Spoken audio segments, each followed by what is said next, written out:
Pride and Prejudice by Jane Austen. Chapter 1.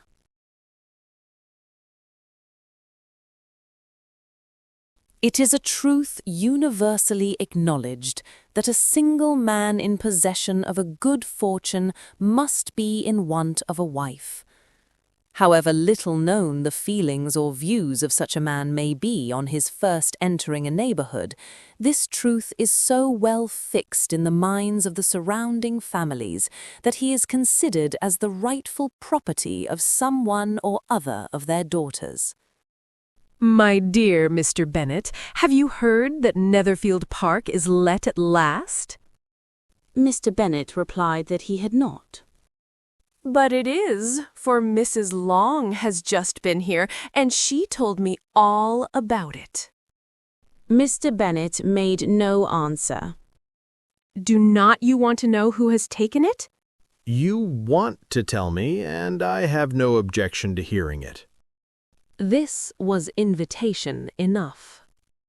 Why, my dear, you must know, Mrs. Long says that Netherfield is taken by a young man of large fortune from the north of England, that he came down on Monday in a chaise and four to see the place, and was so much delighted with it that he agreed with Mr. Morris immediately, that he is to take possession before Michaelmas, and some of his servants are to be in the house by the end of next week.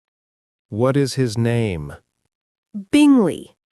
Is he married or single? Oh, single, my dear, to be sure. A single man of large fortune, 4,000 or 5,000 a year. What a fine thing for our girls! How so? How can it affect them? My dear Mr. Bennet, how can you be so tiresome? You must know that I am thinking of his marrying one of them. Is that his design in settling here? Design? Nonsense! How can you talk so? But it is very likely that he may fall in love with one of them, and therefore you must visit him as soon as he comes. I see no occasion for that. You and the girls may go, or you may send them by themselves, which perhaps will be still better, for as you are as handsome as any of them, Mr. Bingley might like you the best of the party. My dear, you flatter me.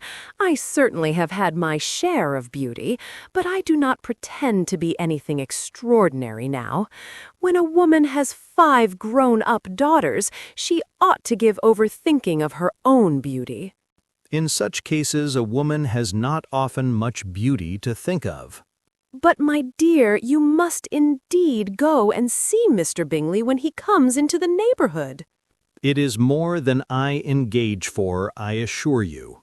But consider your daughters. Only think what an establishment it would be for one of them. Sir William and Lady Lucas are determined to go, merely on that account. For in general, you know, they visit no newcomers. Indeed, you must go, for it will be impossible for us to visit him if you do not. You are over-scrupulous, surely.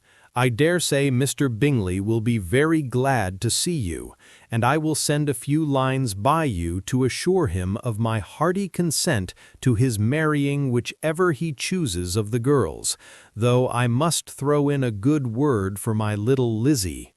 I desire you will do no such thing. Lizzie is not a bit better than the others, and I am sure she is not half so handsome as Jane, nor half so good-humored as Lydia. But you are always giving her the preference. They have none of them much to recommend them. They are all silly and ignorant like other girls, but Lizzie has something more of quickness than her sisters. Mr. Bennet, how can you abuse your own children in such a way? You take delight in vexing me. You have no compassion on my poor nerves. You mistake me, my dear. I have a high respect for your nerves. They are my old friends. I have heard you mention them with consideration these 20 years at least. Ah, you do not know what I suffer. But I hope you will get over it and live to see many young men of 4,000 a year come into the neighborhood. It will be no use to us if 20 such should come, since you will not visit them. Depend upon it, my dear, that when there are 20, I will visit them all.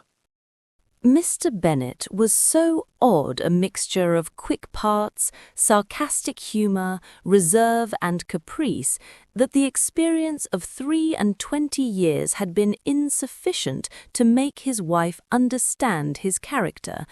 Her mind was less difficult to develop.